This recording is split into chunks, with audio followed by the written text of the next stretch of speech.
The one thing they all have in common, I think, is they're hungry. And I know that sounds simplistic, but I believe that's the single most important element that separates the quality of people's lives.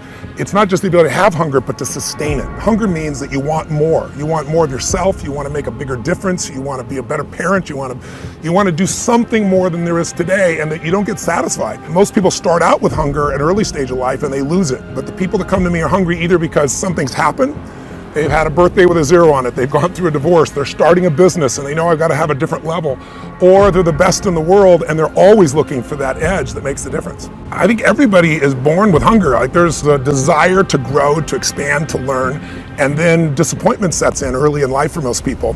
And then we look to blame something outside of ourselves. And there are many events in our lives that can affect us all. We've all had pain and challenges. But I think if you can find within yourself the part of you that wants to constantly give something more than yourself, if you can find a mission larger than yourself, then you're more pulled to do something than trying to push yourself. And pull has much more power than push. I always say motive does matter.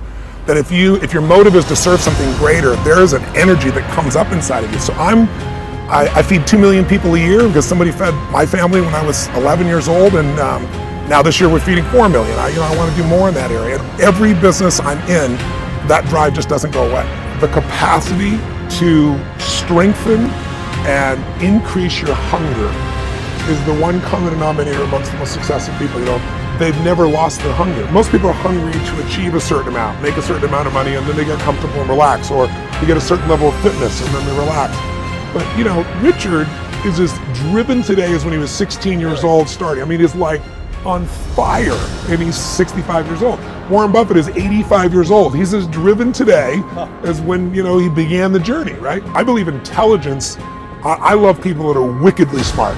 And I work to be wickedly smart by educating and training myself and so forth, and training my brain. There's a lot of intelligent people who can't fight their way out of a paper bag, right?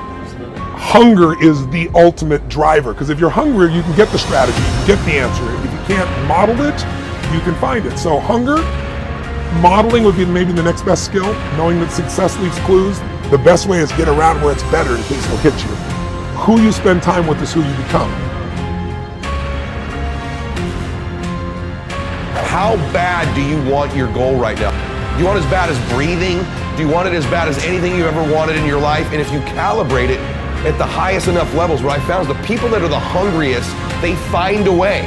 When you know why you want something, when it's desperation, the power of being desperate is something that most people avoid. They think desperation is a weakness. And I'm here to tell you, desperation is one of the most powerful emotions you could possibly possess, because when you're desperate, you find reserves and reservoirs of ideas, talents, and a strength that you don't know you have when you find yourself in a desperate situation.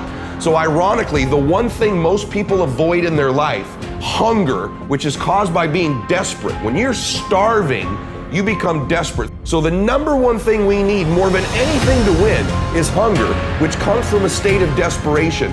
Yet we're constantly trying to comfort ourselves in the real world to avoid the state of being desperate. And I'm telling you that I think you need to embrace desperation again in your life. Like, do you want it so bad that you're desperate for it? See, in a fight, you show me two people. This is why it's so hard to repeat as a champion in the fighting game. Because you show me someone who's up and coming, who's hungry for that title, who's never had it before, who can taste it, who knows if they win that belt, their whole life's gonna change. They're gonna be champion of the world, all the endorsements, all the money, all their family life, all their parents' lives are gonna change. You show me somebody chasing that, hungry for it, against someone who's just trying to hold on to a title. And that's why most of the time the challenger beats the champ. It's hard to repeat as a champion because the hunger goes down just a little bit. The greatest athletes, the Kobe's, the Brady's, the Jordans of sports, have a way of feeding their hunger all the time and increasing it. What separates them isn't just their work ethic, isn't just their talent, although those things matter, isn't just they practice more. What separates them is they're just hungrier. They somehow find a way as they climb up the ranks and win championships to get even hungrier for more, where 99% of the athletes lose just a little bit of their edge once they get that first championship, that first pro contract, that first big amount of money, that first world championship. They just lose their hunger a little bit. And then there's the elite. They get hungrier. It feeds the beast.